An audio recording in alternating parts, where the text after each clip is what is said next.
E aí, guerreiro, tudo bem? Tranquilo? Nossa aula de hoje, então, ó, dando continuidade na parte do item 1 do edital, teoria dos conjuntos e conjuntos numéricos. Vamos verificar, então, hoje os conjuntos dos irracionais, dos reais, dentro, tá certo? Desse assunto aqui, vamos ver os próprios números irracionais, módulo do número real, representação decimal e operações com intervalos reais. Tranquilo? Boa aula, então. Vamos iniciar. Ok, então o que é que vem a ser o conjunto dos irracionais? Certo? Então, existe, tá certo? Existe números cuja representação decimal com infinitas casas decimais não é periódica, tá certo? Essa representação com infinitas casas não é periódica. Esses números são chamados de irracionais. São os números que a gente não consegue colocar na forma de fração. Então, todos esses números que a gente não coloca, não consegue representar em forma de uma fração, tá certo? São, então, o conjunto dos irracionais. Nós temos aqui alguns exemplos deles. Por exemplo, raiz quadrada de 2, que dá 1,41, e essa numeração aqui segue infinitamente, sem ter uma parte periódica, consequentemente, esse é um número irracional. Raiz de 3 é outro exemplo, um exemplo também bem clássico, bem falado, é o π, né? O π também é 3,14, 15, 92, e essa numeração segue infinitamente, sem ter um período, sem ter uma parte periódica. Então, todos esses números aqui são números irracionais. De um modo geral, ó, todas as raízes quadradas de números primos são números irracionais, ok? Observação. Até esse momento, nós verificamos que um número ou ele é racional ou ele é irracional, tá certo? Portanto, ou o número vai ser irracional, esses três exemplos que nós demos aqui, ou o número vai ser racional, que é aqueles que a gente consegue colocar na forma de fração. Portanto, se eu fizer a interseção entre os racionais, que a gente representa pela letra Q, e aqui os irracionais, nós teremos, portanto, como resultado o conjunto vazio. A interseção entre racional e irracional vai ser o conjunto vazio. Ou seja, ou ele é racional ou ele é irracional. Tranquilo? Conjunto dos números reais. O que vem a ser, então, o conjunto dos números reais? Ó? Como o conjunto dos números reais possui todos os conjuntos estudados até agora. Ou seja, o conjunto dos números reais, tá certo? É um conjunto que vai unir todos os conjuntos que nós estudamos até agora. A sua representação numérica aqui tem uma sequência de números aqui, se a gente observar, tem 0, 1, 2, que faz parte lá dos conjuntos naturais, tem menos 1, tem menos 2, que faz parte dos conjuntos inteiros. Eu tenho aqui, por exemplo, 1 sobre 2, que faz parte dos conjuntos racionais, e aqui 3,3452,7 segue-se infinitamente, sem repetir a numeração, que é o último exemplo que nós vimos, que trata-se do conjunto dos irracionais. Portanto, tá certo? O conjunto dos reais é você pegar todos esses conjuntos que nós estudamos anteriormente, colocar tudo num pacote só. Esse pacote seria, então, o conjunto dos reais. De uma maneira, tá certo? Representada aqui num diagrama, fica mais fácil de visualizar. Nós temos esse diagrama, então, ó, em que eu tenho o quê? Ó? Inicialmente temos aqui o conjunto dos naturais, tá certo? Por sua vez, o conjunto dos naturais está contido dentro do conjunto dos inteiros. O conjunto dos inteiros está contido dentro do conjunto dos racionais. Aí aqui separado nós temos o conjunto dos irracionais, que, como já vimos, né, ou ele é racional ou ele é irracional, certo? Então, naturais contidos nos inteiros, inteiros contidos nos racionais. Aí separado aqui nós temos o conjunto dos irracionais. Se nós juntarmos esses dois grandes conjuntos, formamos esse conjunto aqui então, que é o conjunto dos reais. Tudo bem? Vamos seguir então. Representação decimal, certo? Inicialmente vamos falar da representação decimal finita, na qual nós temos aqui, ó, 3 sobre 2 é 3,5, ou seja, é uma representação decimal e é uma representação decimal finita. Portanto, outros exemplos aqui, eu tenho 9. 9 também, se eu posso escrever ele como sendo a representação decimal, eu posso escrever 9,0, sem problema nenhum. O 9 e o 9,0, que é a mesma coisa, seria também uma forma de representação decimal finita. Eu aqui já estou numa representação decimal, é uma representação decimal finita, né? 3,235. Vou passar aqui então para a forma fracionária, que seria o quê? É simplesmente pegar, repetir todo o número na parte do numerador, 3235, e na parte de baixo eu vou verificar quantas casas tem depois da vírgula, no caso tem 3 casas, então eu vou colocar 1 e 3 zeros, ok?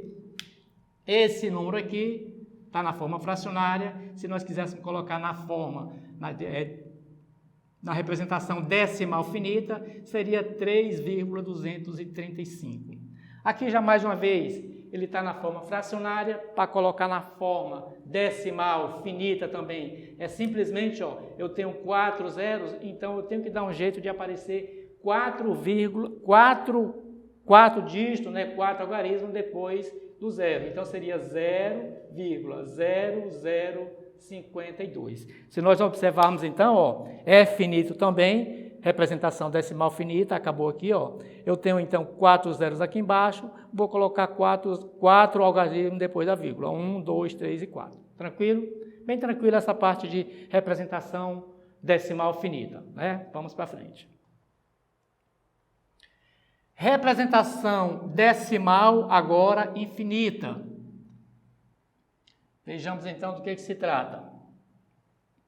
É um número cuja representação decimal ou seja, um número cuja representação decimal é infinita, ele é chamado de dízima. Ou seja, então, quando encontrarmos aqueles números em que a representação decimal é infinita, nós chamamos ele de dízima. Existem 2 tipos de dízima. Vamos falar inicialmente da dízima não periódica, tá certo? Aquela, o próprio nome já está dizendo, não periódica, não vai ter um período, ou seja, não vai se repetir. Ele fala aqui, é o número, tá certo, que quando é escrito na forma decimal, apresenta uma série infinita de algarismos após a vírgula. E em nenhum momento repete em grupo de um ou de mais algarismos. Nós temos 2 exemplos aqui, tipo, por exemplo, 45,238758, 49, 49, 30, 38, 62 e segue infinitamente, pois está se tratando de decimal, né? Decimal infinita, representação decimal infinita. Ou seja, e se nós observarmos aqui também, não existe nenhuma repetição. É lógico que o número 2 tem aqui, ele está aqui, tá certo? Mas não existe uma sequência lógica, não existe um período se repetindo constantemente. Quando isso não acontece, nós falamos então que nós temos uma dízima periódica, ou melhor, uma dízima não periódica. Se não tem período, então a dízima não periódica. Aqui é mais um exemplo. Menos 7,29, 34, 52, 87, 39, 05, 7 e segue infinitamente sem formar um período. Consequentemente, trata-se então de 2 números, tá certo? Na representação decimal aqui de dízima não periódica. É o caso típico dos números irracionais, né? Ou seja, eu não consigo escrever esse número aqui na fórmula de fração. Consequentemente, eles são 2 exemplos de dízima periódica, de dízimas não periódica e também exemplo de números irracionais. Seguindo então. Saindo então da parte da dízima não periódica, vamos falar então da dízima periódica. Como o próprio número já está falando, né? Ele vai aparecer em um determinado período. Ele diz então, ó, é um número que quando é escrito na forma decimal, apresenta uma série infinita, igual ao anterior, né? O anterior era infinita, nesse também é infinita. Uma série infinita de algarismos após a vírgula. A partir de um certo algarismo, se repete em grupos de 1 ou em grupos de mais. Nós temos 2 exemplos aqui. Esse exemplo aqui é clássico, normalmente todos os livros, todo o material coloca esse exemplo aqui. eu tenho 0,333333 e vai seguir infinitamente. Esses pontinhos aqui estão indicando que vai seguir infinitamente. O que é que acontece? Se nós observarmos, ó, o 3 é o período dele, o 3 é o algarismo que está se repetindo o tempo todo. Portanto, é uma dízima periódica, tá certo? É uma dízima periódica, pois nós conseguimos identificar esse algarismo 3 como sendo o seu período, ou seja, aquele número que vai estar se repetindo o tempo todo. Aqui nós temos outro exemplo, certo? Eu tenho 0,2333333. Observe que nesse exemplo aqui, ó, inicialmente aparece esse 2, que não vai ficar se repetindo, mas após esse 2, ele começa a aparecer aqui uma sequência de 3, ó, que vai ficar se repetindo o tempo todo. Portanto, o período, tá certo? O período nesse exemplo aqui é o 3 e não o 2. O 2 aqui seria o que a gente chama da parte não periódica, tá certo? É a parte não periódica. O 3 seria o período, tá certo? A parte periódica, e o 2 seria a parte não periódica. Vamos para mais alguns exemplos. Nós temos então aqui 3 exemplos. Eu tenho 0,555555, já dá para identificar que o nosso período aqui é o 5. Aqui eu tenho o exemplo 2,17171717, já dá para identificar aqui que o nosso período é o 17, é o termo, tá certo? Que está se repetindo após a vírgula. E nesse exemplo aqui eu tenho 2,124242424, ou seja, esse 1 aqui mais uma vez é o intruso, né? É o que não é período, tá certo? Seria no caso a parte não periódica, e o 24 seria então o nosso período. No exemplo anterior, no slide anterior, se nós observarmos, eu já coloquei, ó, o 0,333, tá certo? É igual a 1 sobre 3, ou seja, esse número aqui é resultado dessa divisão. Esse número aqui, o 0,23333, é resultado dessa divisão. 21 sobre 90, ou ainda 7 sobre 30, né? É resultado dessa divisão. Essa divisão aqui, essa divisão é o que nós chamamos de fração geratriz.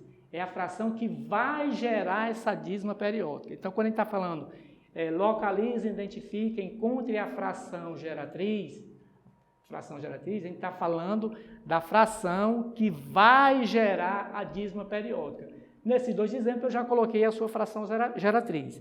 Nesses exemplos que eu estou apresentando aqui agora, é exatamente o que nós vamos fazer. Primeira coisa, identificamos que são dízimas periódicas, tá certo? Pois após a vírgula existe um determinado número que vai ficar se repetindo o tempo todo. E aí então vamos aprender agora como é que eu vou fazer para encontrar a fração que gera essa dízima, tá certo? A fração que gerou essa dízima. No caso seria a nossa geratriz, a nossa geratriz, a fração geratriz. Existem 2 maneiras. Eu vou fazer primeiro a maneira matematicamente mostrando, tá certo? E no segundo momento a gente vai mostrar uma maneira mais prática, mais rápida de se fazer, ok? Matematicamente falando primeiro, eu vou dizer que x é igual a 0,555 e segue, né?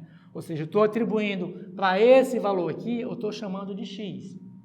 Portanto, eu vou fazer o seguinte, eu vou dizer que x é igual a 0,55555 e vou multiplicar esse lado da igualdade por 10. Vai ficar então 10x. Consequentemente, eu tenho que multiplicar outro lado para não alterar a igualdade.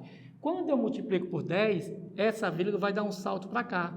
Eu vou ficar então com 5,555. Ok? Isso aqui continua infinitamente. O que eu vou fazer então? Eu tenho essas duas frações aqui, eu vou fazer a diferença entre elas duas. Eu vou pegar 10 e vou fazer menos x, ou melhor, 10x menos x, vai ficar, portanto, 9x, e vou fazer o quê? 5,5555 menos 0,55. Vamos ver como é que ficaria isso então. Então, eu tenho 5,555, isso aqui segue infinitamente, vou fazer a subtração de 5,5555. Se nós observarmos, essa parte que vai ficar depois da vírgula, ela vai zerar. Ó. Esse valor que está aqui em cima é exatamente esse valor que está aqui embaixo. isso aqui vai zerar. E vai ficar, então, 5 menos 0 vai dar 5, 5,0. Portanto, esse resultado aqui, ó, de 5,555 menos isso aqui, 0,5, vai dar igual a 5. Portanto, eu vou passar esse 9 para o lado de cá, vou ficar, então, com x igual a 5 sobre 9. Portanto, a fração que gerou essa dízima periódica é 5 sobre 9, ok? Fizemos todo o processo.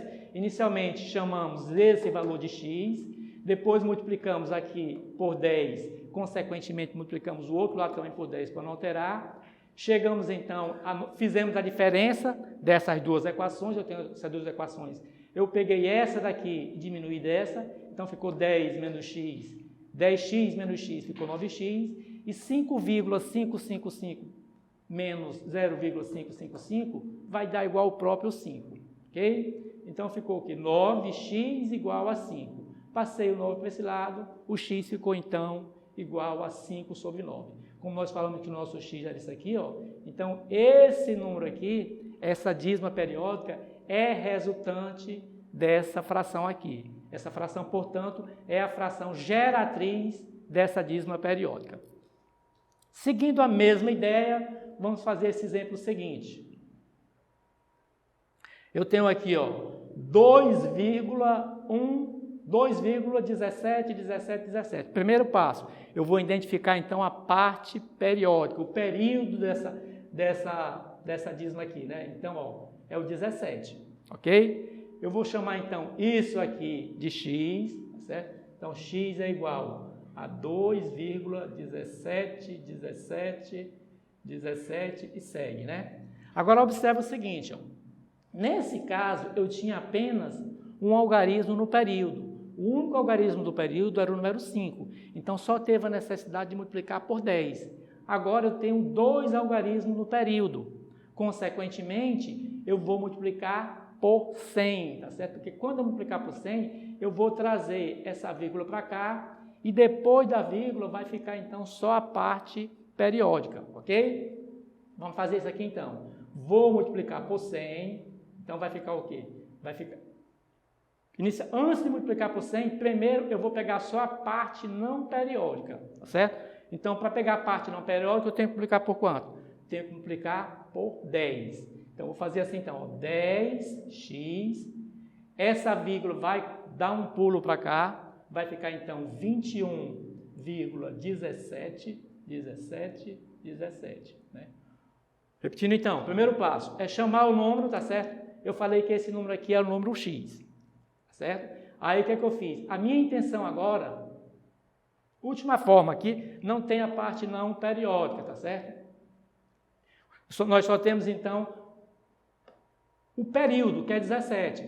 Então, eu tenho isso aqui igual a x igual a 2,17, tá certo? Como eu tenho dois algarismos no período, eu vou dar um jeito dessa casa pular 2 vezes. Então, vai ficar o quê? Ó? Então, vai ficar x igual a 200, multiplicando por 100, né? Multiplicando por 100. Então, vai ficar 100x igual, pulando 2 casas aqui, como eu multipliquei por 100, então vai ficar 217,17. Então, dando uma recapitulada aqui para ficar bem entendido. Nesse aqui, eu tinha uma dízima periódica com apenas um algarismo, tá certo? Então, eu igualei esse número a x, tá certo? Como era só um algarismo, só teve a necessidade de multiplicar por 10, ou seja, para passar a vírgula para cá. Nesse caso aqui, o que está acontecendo? Eu tenho, tá certo? Esse número que a parte da dízima, o período da dízima é 17, ou seja, eu tenho 2 algarismos nesse período. Consequentemente, se eu multiplicar por 10, eu vou ficar com 21,717. Eu tenho que dar um jeito de aparecer só os períodos iguais dos dois lados. Então, eu vou multiplicar por 100, porque são 2. Se fosse 3 algarismos que fazia parte desse período, seria por 1000 e assim por diante. Tranquilo? Então, seguindo então, chamamos isso aqui de x, tá certo? E eu multipliquei por 100 para trazer essa vírgula para cá. Então, multiplicando por 100, ficou 100x e consegui colocar a vírgula aqui. Dentro daquela mesma ideia, vamos fazer a diferença agora. Eu vou pegar 100x menos x, vai ficar 99x, 99, 100 menos x, 99x, igual, eu vou pegar o que agora? Ó? Vai ficar então, ó, esse valor aqui, ó, esse valor, tá certo? Menos esse. Então, vai ficar aqui assim, então, ó, eu tenho 217,1717, esse valor, ó, menos esse aqui, 2,1717. A ideia de multiplicar por 10 ou por 100 é fazer com que fique sempre assim, ó. Depois da vírgula aqui, o que aconteceu? Eu só tenho, ó, 17, 17, 17, 17, isso aqui segue infinitamente. Aqui embaixo também, ó, 17, 17, 17, segue infinitamente. Quando eu faço essa diferença, todo esse termo que está depois da vírgula vai zerar, ó. Ou seja, esse termo é exatamente igual a esse aqui, então vai zerar. E sobrou só o quê? Ó? 217 menos 2, que vai dar 215, ok? Portanto, aqui sobrou 215. Ficou bem entendido? Como era 2 algarismos, tá certo? O período era 2 algarismos, eu tive que multiplicar por 100. Nessa daqui, como era um algarismo só, eu multipliquei por 10. Depois que multipliquei por 100, né? Fiz o quê? Fiz a diferença. 100x menos x ficou 99x. Aqui ficou 217,171717 menos 2,171717. Ou seja, toda essa parte aqui, ó, toda essa parte zerou, ó, todo esse pedaço aqui depois da vírgula zerou, ficou então apenas 217 menos 2, que está 215. Portanto, ó, x é igual a 215 sobre 99. Tranquilo? Essa fração aqui, essa fração é o quê? É a fração que gerou essa dízima periódica. Se nós fizermos a divisão de 215 por 99, nós vamos chegar a esse valor aqui, 2,171717. Tranquilo? Então, mais uma vez, para ficar bem claro, se for apenas um algarismo, eu multiplico por 10. Se for 2 algarismos, eu multiplico por 100. Se for 3, multiplico por 1000. E assim por diante, tá certo? Isso quando for, ó, dízima periódica simples. Observe, ele só tem o período. O período aqui é 5, o período aqui é 17, só tem um período. Ok, guerreiro, então, ó, nos dois exemplos que nós já fizemos, tá certo? Esse primeiro exemplo aqui, dízima periódica simples, eu só tenho o período, né? Outra dízima periódica simples, eu só tenho o período. A única diferença aqui, ó, que o período aqui tinha apenas um algarismo. Nesse outro exemplo aqui, tá certo? Tem o quê? Tem 2 algarismos. Agora, esse terceiro exemplo, se nós observarmos aqui, está aparecendo esse intruso aqui no meio, ó. O nosso período é o 24, ó, e apareceu esse intruso antes do período. Esse caso aqui nós chamamos de dízima periódica composta. Vai ser basicamente a mesma ideia.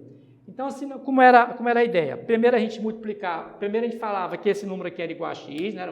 Ou seja, então, x é igual a 2,1, 24, 24, 24 e segue aqui, né? O que eu vou fazer agora? Eu vou multiplicar, tá certo? Por um determinado número, de maneiras que a vírgula passe pegando apenas a parte não periódica. Ou seja, eu quero que a vírgula venha para cá, ó, pegar a parte não periódica. Se nós observarmos, é apenas um algarismo que está fazendo parte dessa parte não periódica. Então, se eu multiplicar por 10, eu já vou resolver isso. Então, eu vou fazer assim, ó, 10x é igual a 21, 24, 24, 24. Ou seja, consegui então, ó, trazer a vírgula daqui para cá, multiplicando por 10, tá certo? O outro passo, eu tenho que dar um passo a mais. Enquanto nessas outras aqui eram apenas 2 passos, essa daqui eu tenho que dar um passo a mais. Agora eu tenho que dar um passo a mais fazendo o quê? Ó? Eu tenho que fazer essa vírgula sair daqui e pegar toda a parte periódica. Como são 2 algarismos, né, o 2 e o 4, eu tenho que multiplicar por 100. Portanto, eu vou fazer 10 vezes 100, que vai dar 1000. E essa parte aqui vezes 100 vai ficar então 21, 24, 24, 24 e segue, né? Ou seja, primeiro eu falei que era x, multipliquei por 10 para pegar a parte não periódica e multipliquei por 100 para pegar toda a parte periódica. Agora eu vou pegar essas duas partes aqui, ó, essas duas equações, e vou fazer a diferença. 1000x menos 10x vai dar 990x. Se eu pegar essa parte aqui, ó, 2.124,24 menos 21,24, se nós observarmos como aconteceu nas anteriores, tudo que está depois da vírgula é igual, ó. 24 segue infinitamente. 24 segue. Ou seja, toda essa parte que está depois da vírgula vai dar zero. Ou seja, vírgula zero. Então, eu vou ficar só com o quê? 2.124 menos 21. 2.124 menos 21 vai dar 2.103. Né? 2.103. Ok? O vírgula zero eu não preciso colocar. Né? Portanto, eu vou ter, então, 990x igual a 2.103. Vou pegar, então, esse 990, vou passar para cá, dividindo. Tá? Multiplicando, passou dividindo. Portanto, eu tenho 2.103 dividido por 990. Essa fração aqui, essa fração, foi a fração geratriz dessa dízima periódica, desse nome que tem uma parte em dízima periódica, tranquilo? A única diferença, então, ó, eu primeiro tenho que multiplicar por um determinado valor para a vírgula pegar a parte não periódica. No caso aqui, a parte não periódica era o 1, então era só um algarismo, então multipliquei por 10. Depois que eu fiz isso, eu tenho que multiplicar de uma maneira que eu pegue toda a parte periódica. A parte periódica era o 24, 2 algarismos, portanto, eu multipliquei por 100. Aí o restante é só sair trabalhando até chegar ao resultado do x. Esse resultado do x, portanto, é a nossa geratriz. Tranquilo?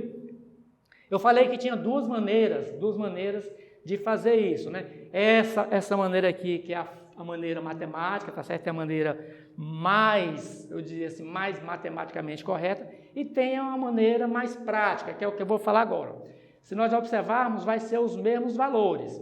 Okay? Se você anotou os valores aí, você vai conferir que nós vamos chegar a esses mesmos valores, então. Vamos aqui, então.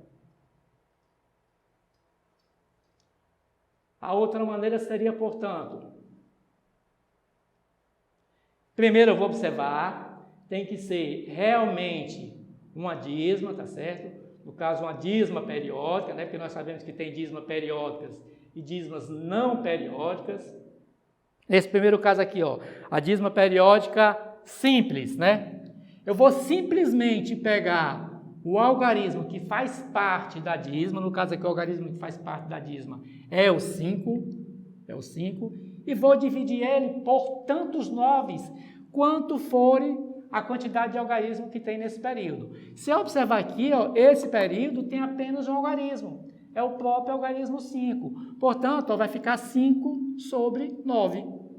Ok? Bem direto, bem tranquilo, né? Só que você tem que lembrar desse detalhe, né? Eu tenho que pegar, então, ó, analisar, é uma dízima periódica? É, tá certo? Periódica simples? É. Então, eu vou pegar aqui, ó, o período, no caso aqui o nosso período é o 5, eu coloquei o 5 aqui. Aí eu vou verificar quantos algarismos tem nesse período. Ora, o meu período é o 5, portanto, só tem um algarismo. Ficou, então, 5 sobre 9. No outro caso aqui, ó, nesse caso aqui, eu só tenho que ter cuidado que eu tenho que fazer o seguinte, ó. Eu vou separar, vou fazer 2 mais 0,17. A gente pode fazer essa separação tranquilo, sem nenhum problema, né? Eu fiz só separar a parte inteira da parte fracionária, né? Da parte decimal. Ou seja, esse aqui, se eu somasse novamente, se eu fizer adição, eu volto para cá. O que é que eu vou fazer? Eu vou usar aqui agora, ó, a mesma ideia que eu usei nessa, ó. Foi só o quê? Eu peguei o período aqui no caso era 5, e dividi por tantos 9 quanto fossem os algarismos do período. Como só era o 5, foi só um 9. Aqui a mesma ideia, ó. Então esse 2 vai ficar separado, 2 mais. Eu vou pegar o período, quem é o meu período? O meu período é 17. Então vai ficar 17, tá certo? Dividido por tantos 9 quanto forem os algarismos do período. Quantos algarismos tem esse período? Ora, o período é 17, portanto, ele vai ter 2 algarismos, portanto, dividido por 99. Aqui foi por 9, porque só tinha um algarismo no período. Aqui, como tem 2 algarismos, então 2, 9, 99. Se tivesse 3 algarismos, seria 3, 9, 999. Tranquilo? Só que aqui, ó, eu não cheguei ainda à minha geratriz, né? Eu não cheguei à minha geratriz ainda. Mas é só resolver essa fração aqui. Eu tenho uma fração, aqui eu tenho um aqui embaixo. Como é que eu faço isso aqui? Vou tirar o meu MMC, né? Que vai dar 99. 99 e 1 vai dar o próprio 99. 99 dividido por 1 vai dar o próprio 99. 99 vezes 2 vai dar 180, 198. 198. Mais 17. Né? Porque 99 por 99 vai dar 1. 1 vezes 17 vai dar o próprio 17. Portanto, isso aqui, fazendo aqui, ó, o 198 mais o 17, aqui vai dar 5, né? Vai dar 15. Aqui vai dar 10, vai dar 11, vai dar 215. Portanto, nós temos 215 dividido por 99. Tranquilo, bem mais rápido do que o outro processo, né? Você só tem que lembrar, tá certo? Que você vai pegar o período, eu coloquei o período, e embaixo você vai colocar tantos 9 quanto forem os algarismos do período. Como aqui são 2 algarismos, 2 9. Aqui era só um algarismo, só um 9. Tranquilo? A próxima, que vai ser uma dízima periódica composta, ela vai ter um detalhezinho a mais, igual aconteceu naquele outro processo também que nós estávamos fazendo. Mas também bem tranquilo. Primeira coisa, eu vou fazer o quê? Vou separar. Então vai ficar, vou colocar 2 mais 0,124, 24, 24, 24, né? Ou seja, realmente aqui a gente consegue identificar que nós temos uma dízima periódica realmente, ó, porque ó, 24, 24, 24 se repetindo todo.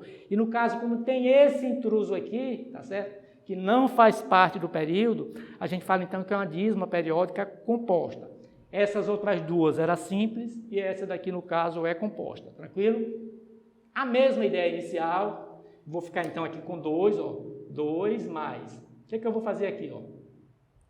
Na anterior, eu pegava apenas o período.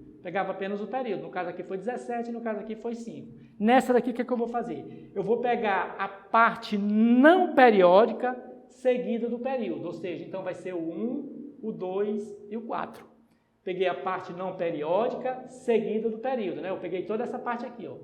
A parte não periódica seguida do período. Depois, o que é que eu faço? Menos a parte não periódica. Quem é a parte não periódica? A parte não periódica é o 3. Ou melhor, a parte não periódica é o 1. Tranquilo?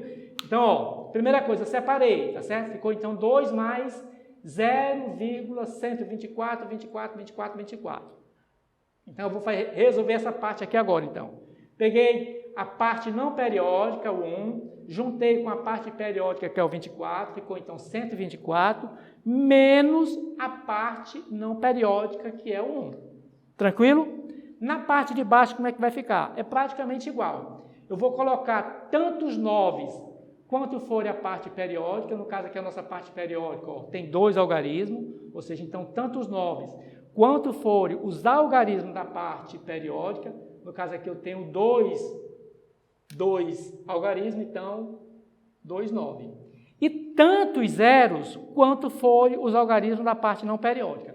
Ora, minha parte não periódica é apenas o 1, um algarismo, portanto, 1. Aqui vai ficar então 2 mais 124 menos 1 vai ficar 123 sobre 990. Tranquilo? Aqui mais uma vez, né? Eu não cheguei à minha geratriz ainda, vou ter que resolver aqui fazer a adição dessas duas frações. Vou tirar aqui o meu MMC, que vai dar 991, é o próprio 990. 990 dividido por 1 vai dar 990, vezes 2 vai dar 1.800, 1980, mais 990 dividido por 990 vai dar 1, vezes 123 vai dar o 123. Ok? Então, vou pegar aqui, ó, 1980 mais 123. Aqui vai dar 3, é 8, né? Aqui vai dar 10, aqui vai dar 10, vai dar 11, aqui vai dar 2. Eu tenho, portanto, 2.103 dividido por 990. Tranquilo? Ou seja, é um método prático, bem rápido, só que você tem que lembrar desses detalhes, né? Quando for uma dízima periódica simples, eu vou simplesmente colocar o período como numerador e como denominador tanto os 9 quanto forem os algarismos da parte periódica. Nesse exemplo aqui era apenas um algarismo, apenas um 9. Nesse outro aqui, ó, analisando só a parte da dízima aqui, ó, eu tinha 0,17, então peguei o período, que era o 17, dividi por tantos 9 quanto fossem os algarismos da parte periódica. Como é 17, 2 algarismos, 2 9 então. Então cheguei nesse valor aqui, resolvi essa fração, chegamos então a 215 sobre 99. E para finalizar, essa outra que seria um pouquinho mais complicada, né, ó, que eu tenho aqui uma dízima periódica composta, o que a gente vai fazer? Eu vou escrever toda a parte não periódica, juntamente com a parte periódica, que ficou então 1, mais o 24 ficou 124, menos a parte não periódica, que é o 1. A parte não periódica, menos esse 1. Portanto, ficou o quê? Dividido, né? Dividido por tantos 9 quanto for a parte periódica, no caso 24, 2 algarismos, 2 9, e tantos zeros quanto for a parte não periódica, um algarismo, um zero. Tranquilo? 124 menos 1 ficou 123, sobre 990. Resolvemos aqui a adição dessas duas frações, chegamos então, portanto, a 2.103 sobre 990. Se fizermos essa divisão aqui, nós vamos chegar a esse valor aqui, ou seja, 2.103 dividido por 990 vai dar 2,124. Ou seja, isso aqui é a geratriz desse termo aqui, ok? Vamos seguir. Ok, vamos falar então sobre intervalos reais. O que é que vem a ser intervalo real? Esses intervalos reais, a ideia de intervalos reais é o seguinte: a cada ponto, tá certo? A cada ponto de uma reta pode se associar um único valor real. Então eu coloquei essa reta dos reais aqui, por exemplo, e imaginei aqui o seguinte, ó, vamos imaginar que isso aqui seja o zero, tá certo? Para cá eu posso colocar os naturais, 1, 2, 3 e segue. Para cá, colocando aqui os inteiros, menos 1, menos 2, menos 3 e segue infinitamente, né? Lembrando que isso aqui segue infinitamente. Ainda pode aparecer aqui, ó, entre o 1 e o 2, pode aparecer 1 sobre 2, que é 0,5, né? 0,5. Ou seja, a cada ponto, tá certo? A cada ponto que você imaginar, tá certo? Que você imaginar nessa reta real, vai ter sempre um número que vai estar associado a esse ponto. 1 e somente 1. Portanto, ó, nesse ponto aqui que a gente chamou de 1, apenas esse número 1, esse natural 1, vai estar associado a esse ponto aqui, ok? Por exemplo, aqui no 2, apenas esse número 2 vai estar associado a esse ponto aqui. E assim por diante. Em outras palavras, a cada ponto da reta real, nós teremos então associado apenas um ponto, tranquilo? No entanto, apesar de ser a cada ponto, como são infinitos pontos, o que é que eu posso falar?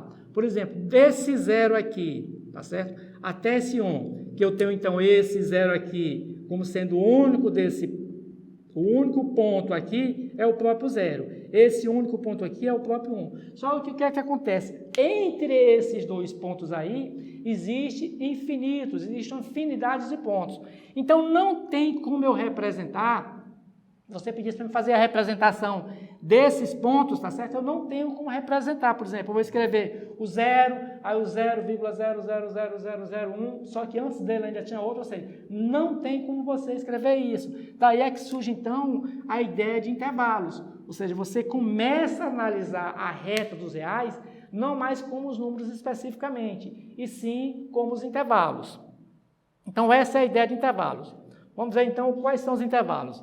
Inicialmente, ó, vamos falar então dos intervalos fechados, tá certo?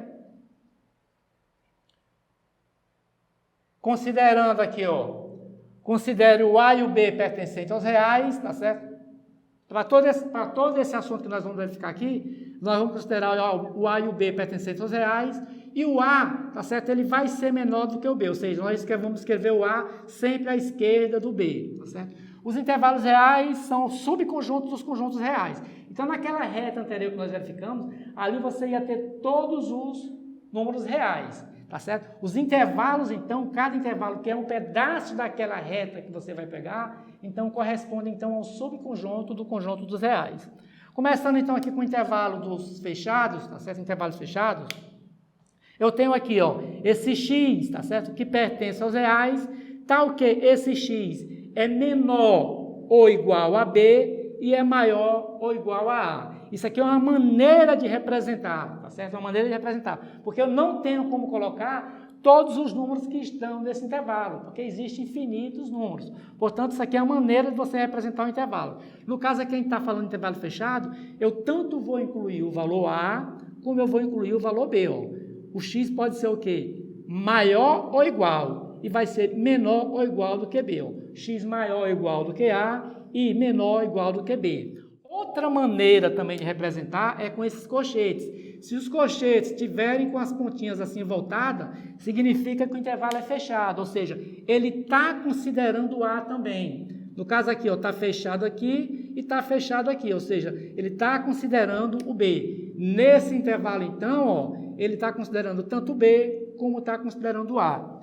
Graficamente, para a gente representar isso aí, seria o seguinte, ó, eu tenho o A, tá certo? Eu vou colocar então aqui uma bolinha fechada, porque eu vou considerar o A, tá certo? Então eu tenho esse A. E o B, eu vou considerar o B mais ou menos aqui, ó. Vou colocar também uma bolinha fechada, porque ele está considerando o B. Ou seja, é menor ou igual e maior ou igual. Portanto, ó, o intervalo seria esse. Tá certo? Graficamente seria isso aqui, ó. Seria todo esse pedacinho aqui, ó. Todo esse pedacinho considerando A e considerando A. Ou melhor, considerando A e considerando B. Porque no caso aqui, ó, o intervalo fechado. X menor ou igual a B e maior ou igual a A. Passei aqui o slide, deixa eu voltar. Intervalos fechados. O X é menor ou igual a B e maior ou igual a A. Ou seja, quando ele coloca menor ou igual, ele está considerando A e está considerando B. Tranquilo? Seguindo aqui então. Intervalos abertos. É praticamente a mesma ideia, só que ele não colocou mais a igualdade. Quando ele não coloca a igualdade, ele está considerando apenas o quê? Os valores de x que sejam maiores do que A e menores do que B. Quando o intervalo é aberto, ó, as pontinhas aqui do colchete fica para fora. Ó. As pontinhas ficam para fora. Ou ele vai colocar assim, x menor do que b e x maior do que a, ou esse intervalo representado por colchete, com as pontinhas do colchete voltadas para fora. E se for representar aqui no gráfico, graficamente, eu vou colocar então ó, a bolinha aberta no A, que eu não vou estar considerando o A, e a bolinha aberta no B, que eu não vou estar considerando o B. Portanto, o nosso intervalo ó, seria toda essa parte aqui. Tranquilo? Vamos para frente. Intervalos fechados à direita, ou melhor, fechado à esquerda e fechado à direita. É praticamente a mesma ideia, né? Se você entendeu bem os anteriores, você vai conseguir entender isso aqui. Então, está falando, ó, que é um x pertencente aos reais, tal que esse x é menor do que b, ou seja, então, ó, eu já sei aqui ó, que o colchete vai estar com as perninhas do colchete para fora, porque o b não está entrando. E menor, maior, né, no caso, x maior ou igual do que o A, ou seja, ó, o A está sendo incluído, portanto, as perninhas do colchete já está pegando o A. Graficamente, ó, já que ele está considerando o A, então a bolinha fica fechada no A, ele vai considerar o A. E ele não está considerando o B, a bolinha então fica aberta aqui no B. Ele está considerando o A, no entanto, ele não está considerando o B. O intervalo, no caso, graficamente, seria esse pedacinho aqui, ó, sem considerar o B. O B aqui, no caso, a bolinha está aberta. A mesma ideia para cá, ele mudou só o local, agora a bolinha vai estar aberta aqui no A e fechada aqui no B, né? Portanto, o intervalo, ó, seria essa partezinha aqui, tranquilo? pode ser representado assim, né? X menor ou igual a B, o B está sendo considerado, e X maior do que A, ou seja, o A não está sendo considerado. A bolinha ficou aberta, só do A para frente é que vai ser considerado. Aqui ele fala de intervalo ilimitado. Nos intervalos ilimitados, ele vai estar sempre aberto, tá certo? Vai estar sempre aberto no mais infinito aqui, quando ele for representado por colchete, né? Quando ele for representado dessa maneira, vai ser simplesmente, ó, x pertence aos reais, tal que x é maior ou igual a A. Como é maior ou igual, observe que, ó, ele está considerando A. Então, está fechado aqui no A, ele vai considerar o a bolinha vai estar fechada no A, e todos os valores que forem maiores do que A, vai estar dentro do intervalo, né? Maiores ou iguais a A, tá certo? Ou seja, o x é maior ou igual a A. Vai ser todo esse intervalo aqui, indo até o infinito. Sempre que aparecer o infinito vai estar sempre com essa simbologia de intervalo aberto. Aqui no caso agora aqui, ó, x, tá certo? X menor, tá certo? Menor do que A, ou seja, então, tem só menor, então não está considerando o A, né? Então, o A vai estar com a bolinha aberta, eu tenho o A aqui com a bolinha aberta, porque o A não está sendo considerado, ó. O A é só menor, ele colocou aqui o colchete para fora também, indicando que não vai simbolizar o A, não vai incluir o A, e todos esses valores aqui menores do que A, então, está valendo, então, vai até o infinito. Tranquilo? Sempre, né, para o infinito vai ser sempre aberto, tá certo? O A, que no caso aqui, como ele ficou aberta, tá certo? Ela ficou, então, colchete com as perninhas para fora, a bolinha ficou aberta. Ou seja, intervalos é basicamente isso, tá certo? Você só tem que analisar se ele está o quê? Ele está formando essa ideia de intervalo delimitado, intervalo fechado, tentar lembrar sempre que entender, ó, se for por chave, tá certo? Se for por chave, se as pontinhas estiver para fora, ele não vai considerar o B, no caso aqui. As pontinhas estão para dentro, está considerando, ou seja, então está fechado no A e aberto no B, e assim por diante. Ok, então vamos agora, tá certo? Vamos partir para um intervalo agora, e após o intervalo, então, a gente vai ver, então, as operações envolvendo esses intervalos. É bem tranquilo também, bem simples, mas a gente precisa ter esse entendimento. Ok, guerreiro? Então, ó, nós já verificamos, então, já conseguimos identificar, então, os intervalos, né? Sabemos o que é intervalos. Intervalos são subconjuntos do conjuntos reais. Já que eles são subconjuntos, então, é possível, então, fazer operações com esses subconjuntos, né? Ou seja, então, nós temos aqui alguns exemplos. Eu tenho o intervalo A, está aberto aqui no 4, ó, ou seja, o 4 não vai entrar, e está fechado no 8, o 8 vai entrar, né? Eu tenho o intervalo B, ó, fechado no 6 e fechado no 10. Vai entrar o 6 e o 10. Ele quer que você determine, então, isso aqui, ó. Você vai fazer a união do A com B. A ideia, então, é sempre fazer por meio desses gráficos aqui, ó. Então, isso aqui vai ser o meu A. Quem é o meu A? O meu A está aberto no 4. Portanto, ó, a bolinha aberta aqui no 4. Ok? E fechado no 8. Então, vou colocar aqui no 8, ó, com a bolinha fechada, né? Ou seja, todo esse pedacinho aqui, ó, é esse conjunto A. Aberto no 4, o 4 não está entrando, e fechado no 8, o 8 está entrando. E o B, quem seria o B? O B vai ser o quê? Vai ser 6, tenho que analisar aqui o espaço aqui, nessa aqui é o 4, o 6 vai ser mais ou menos aqui, ó. Ele fala que está fechado no 6, né, ó, está fechado no 6, e está fechado no 10. Vou colocar o 10 mais ou menos aqui, ó. O 10 fechado no 10. Portanto, isso aqui seria a união de A com B. Ora, já vimos lá em conjuntos que a união de A com B, eu vou pegar todos os elementos que pertencem a A e vou pegar todos os elementos que pertencem a B.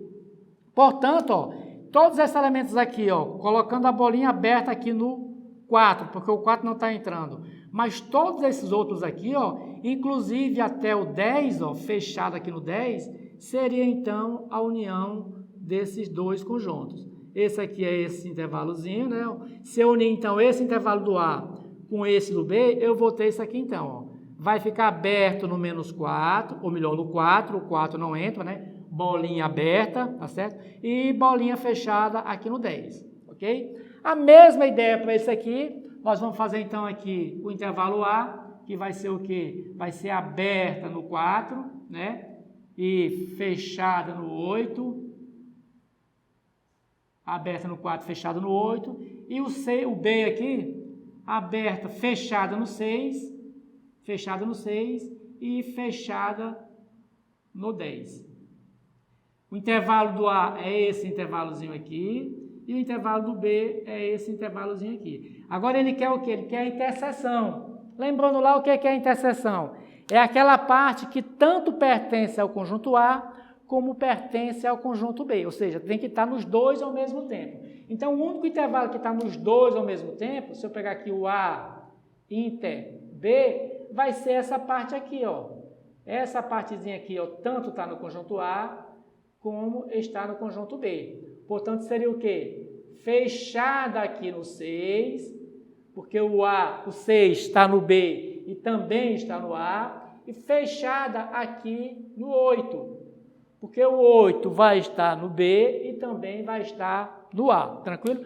Então, ó, a ideia de intervalo tem que fazer sempre por diagrama, que vai sair com uma certa facilidade. Mais um exemplo aqui, ó. Falando de intervalo ainda, deu mais esse exemplo, no qual ele dá o conjunto C e o conjunto D. O que é que nós vamos fazer? Vamos colocar inicialmente esses conjuntos no diagrama, tá certo? Então, o meu conjunto C vai estar, ó, aberto no menos 3, ou seja, então esse menos 3 aqui, ó, bolinha aberta, menos 3, e vai até mais o infinito, né? Então, esse conjunto C seria alguma coisa desse tipo. Está tendendo, está indo lá para o infinito. E o conjunto D seria o quê? Né? Seria fechado no 7, vamos imaginar que o 7 esteja mais ou menos aqui, é fechado no 7, e está vindo lá do menos infinito. Ou seja, ele quer que eu faça a diferença de C para D. Lembrando lá de conjunto, o que é que seria então a diferença de C menos D? Eu vou fazer o seguinte, para saber C menos D, eu vou pegar todos os elementos, tá certo? Que tem em D e também tem em C, e eu vou tirar. Ou seja, eu vou tirar os elementos que tem em D, que também está aparecendo em C. Ou melhor, eu vou tirar todos os elementos que tem em D, que também está aparecendo em C. Ou seja, daqui para cá, ó, todos os elementos que tem em D também tem em C. Então, eu vou tirar todos esses elementos, inclusive o 7. Ó. Esse 7 aqui, ó, que tem lá no conjunto C, ele está aparecendo no conjunto D também. Então, eu vou diminuir, inclusive, ele também. Portanto, esse 7 não vai entrar. Portanto, vai ser aberto no 7, porque o 7 não vai entrar, e o intervalo, então, em questão seria esse aqui, ó. O C menos o D vai ser todos esses elementos depois do 7. Tranquilo? Colocou no diagrama, fica melhor para você visualizar o que ele está pedindo. Tudo bem? Nosso próximo tema, então, vai ser módulo de um número real. O que vem a ser módulo de um número real? Por definição, né, ó, dado um número real x qualquer, chama-se de módulo o valor absoluto, tá certo? De x, e é indicado por esse x aqui entre essas duas barrinhas, é a simbologia de módulo, tá certo? Ó, é indicado por essa simbologia aí, um dado real não negativo, um número real não negativo, tá ok? O módulo de x vai ser o próprio x, ó, o módulo de x vai ser o próprio x, se esse x for maior do que 0, maior ou igual a 0, e vai ser, ó, menos x se esse x for um valor menor do que 0. Qual seria a ideia, então? Eu tenho, então, aqui, ó, vamos ver aqui um exemplo. Módulo de 3. Módulo de 3, ele vai se encaixar em qual situação? Ó? 3 é maior do que x. Portanto, o módulo de 3 é o próprio 3, né? Ele se encaixou aqui em cima. Se eu fizer agora, então, assim, menos 2, módulo de menos 2. Módulo de menos 2, ou módulo de menos 2, ele vai estar se enquadrando aqui, ó. Vai ser menor do que 0, né? O meu x é menor do que 0. Portanto, vai ser o quê? Vai ser menos 2. que vai dar igual ao 2. Em outras palavras, um módulo de um número negativo é igual ao oposto desse número. No caso, o oposto do 2, o oposto do menos 2 é o 2, ok? Se o número for positivo, o módulo vai ser o próprio número positivo, né? Se encaixa aqui, ó. O x maior ou igual a 0 vai ser o próprio número. Se for menor do que 0, vai ser menos x, que no caso seria o oposto desse número. Tranquilo? Imaginando, tá certo? Geometricamente, o módulo a gente meio que associa a distância. Então, se eu imaginasse isso aqui na reta dos reais, como isso aqui sendo a origem, e se eu colocasse aqui, por exemplo, 4 unidades, o módulo, tá certo? O módulo desse 4 aqui seria a distância dessa origem até o número 4. Ou seja, a distância da origem até o número 4 seria essas 4 unidades aqui. Se eu viesse aqui para o lado esquerdo, por exemplo, menos 5, tá certo? O módulo de menos 5 vai ser a distância, tá certo? A distância da origem até esse ponto aqui, que no caso seria 5 unidades, tranquilo? Isso aqui, tendo a visão geométrica, dá para associar módulo, então, com distância. Essa observação aqui, ó. O módulo de um número real não negativo, né? Número real não negativo, maior ou igual a 0, é igual ao próprio número. É o que ele está falando aqui, né? Ele só está repetindo de uma maneira escrita aqui o que ele falou aqui, ó. O módulo de um número real não negativo, ou seja, um x maior ou igual a 0, tá certo? É igual ao próprio número. E o módulo de um número real negativo, ou seja, um x menor do que 0, é igual ao oposto desse número. Foi o que nós acabamos de falar aqui, ele está só dando uma reforçada, tranquilo? Então, partindo dessa ideia, vamos fazer algumas atividades aqui que envolvem módulo. Eu tenho, portanto, ó, 3 vezes um módulo de 2, o que seria então? Ó? 3 que multiplica, como nós já verificamos, quem é o módulo de 2? O módulo de 2 é um número positivo, portanto, vai ser o próprio 2. Módulo de 2 vai ser o próprio 2. 3 vezes 2 vai dar igual a 6. Aqui eu tenho, então, ó, o módulo de menos 3. Quem é o módulo de menos 3? É o oposto de menos 3, vai ser 3. Mais o módulo de 2. Quem é o módulo de 2? É o próprio 2. Portanto, o módulo de menos 3 mais o módulo de 2 vai dar igual a 5. Aqui, ó, primeiro eu vou resolver o que está dentro do módulo. Eu tenho, então, o módulo de menos 7 mais 4. Menos 7 mais 4 vai dar menos 3. E o módulo de menos 3 vai ser igual ao 3. Tranquilo? Aqui, ó, vou resolver o produto, vai ficar então assim, ó, módulo de menos 2 vezes menos 3 vai dar 6. O módulo de 6 é igual a 6. Portanto, aqui dá 3, aqui dá 6, aqui deu 5 e aqui deu 6. Tranquilo, né? Essa parte inicial é bem tranquila. Propriedades, tá certo? Essa parte inicial é tranquila, mas vai ser extremamente fundamental o entendimento dessas partes para mais à frente, quando estivermos trabalhando, tipo, por exemplo, com equações modulares, funções modulares, a gente tem um perfeito entendimento. A propriedade 1 diz o seguinte: o módulo, tá certo, de um número x qualquer vai ser sempre maior ou igual a 0, tá certo? Ou seja, em outras palavras, não vai existir, você jamais vai encontrar isso aqui. Módulo de x ao quadrado mais 2, dando igual a menos 3.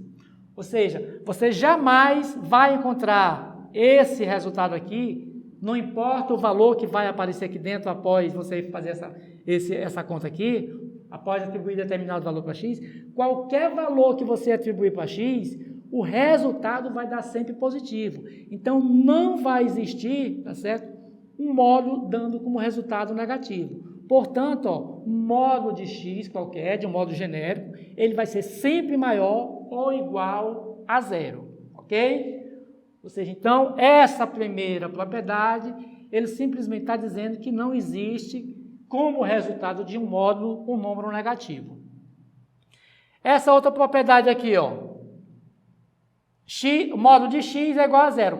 Isso aqui só vai acontecer, o módulo de x só vai dar igual a zero, se o próprio x for igual a zero. Né? Até mesmo porque se fosse um valor negativo, tipo, por exemplo, menos 2 é igual a zero? Não, menos 2, o módulo menos 2 vai ser 2, e não igual a zero. Ou seja, para o módulo de um determinado x dar igual a zero, esse x que está aqui dentro do módulo, ou até mesmo uma expressão que esteja dentro do módulo, ela vai ter que ser igual a zero. Se eu tivesse assim, o módulo de x menos 3 dando igual a zero. Para isso acontecer, esse módulo de x menos 3 dar igual a zero, eu teria que fazer isso aqui, ó, x menos 3, isso aqui, ó, tinha que ser igual a zero.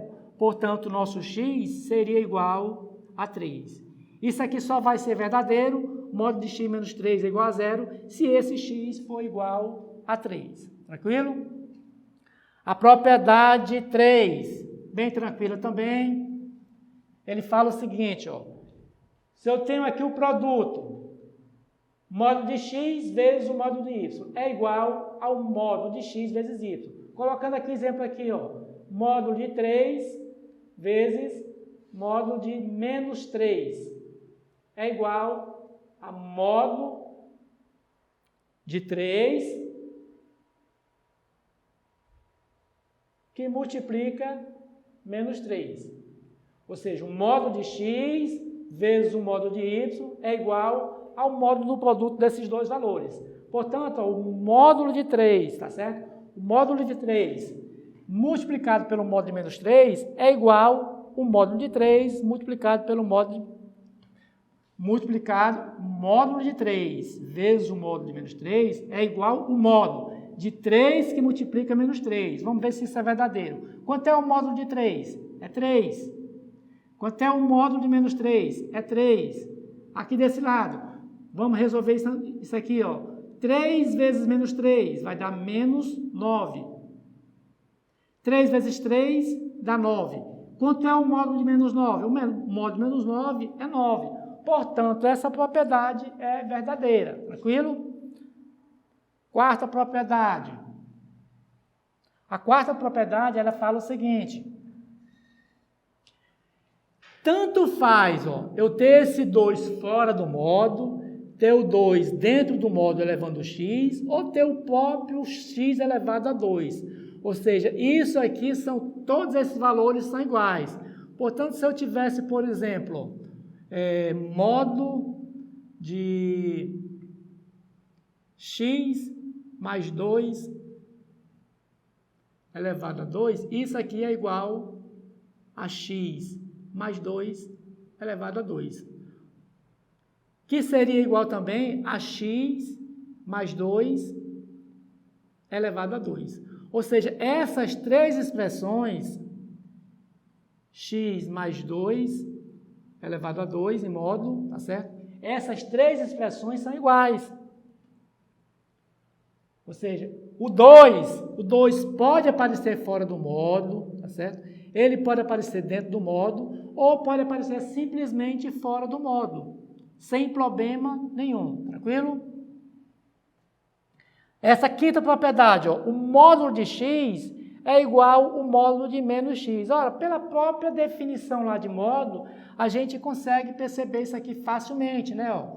Se a gente tem, então, por exemplo, o módulo de 5. O módulo de 5 é igual ao próprio 5. E se eu pegar o módulo de menos 5, né? Esse seria o módulo de x, ó, né? Eu estou trocando o x por 5, dando o próprio 5. E estou trocando o x agora, ó, por menos 5, que vai dar igual o próprio 5. Portanto, o módulo de um número, tá certo? É igual ao módulo do seu oposto, sem problema nenhum, tranquilo. A sexta propriedade. Olha o que vai acontecer aqui, ó, nessa propriedade. Ele está falando o seguinte. Um determinado número, ele vai ser sempre menor, tá certo? Ou igual ao módulo dele mesmo. É só pegar um exemplo aqui, você consegue ver facilmente. Eu vou colocar, então, 3, tá certo? E vou comparar com o módulo de 3. 3, quanto é o módulo de 3? É o próprio 3. Portanto, nessa situação, ele vai ser igual. Agora, se eu fizesse o seguinte, eu vou pegar menos 5 e vou pegar o módulo de menos 5. Vai ficar menos 5. Quanto é que é o módulo de menos 5? O módulo de menos 5 é 5. Portanto, ó, aquele vai ficar menor.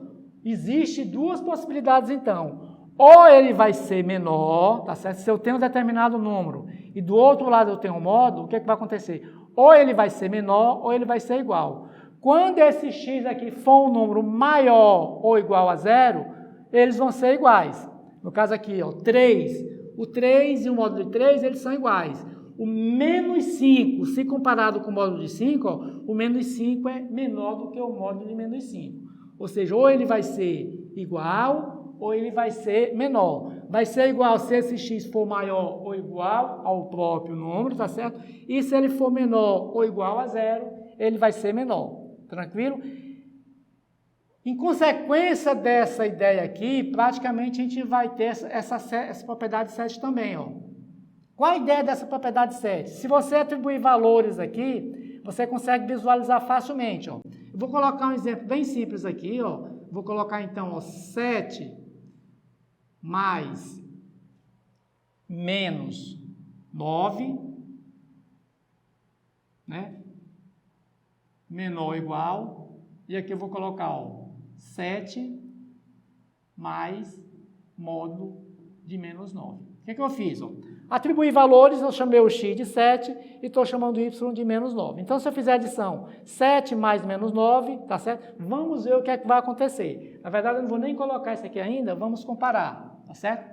Vamos comparar para ver o que é que vai acontecer. Desse lado aqui, então, eu vou ter 7 mais menos 9 vai ficar menos 9, vai ficar então 7 menos 9, que vai dar menos 2. Desse lado, eu vou ter o módulo de 7, que vai dar o próprio 7, mais o módulo de 9, que vai dar o próprio 9. Portanto, aqui o módulo de menos 2 vai dar 2, e aqui eu vou ter 7 mais 9, que vai dar 16. O que está acontecendo? Nessa situação aqui,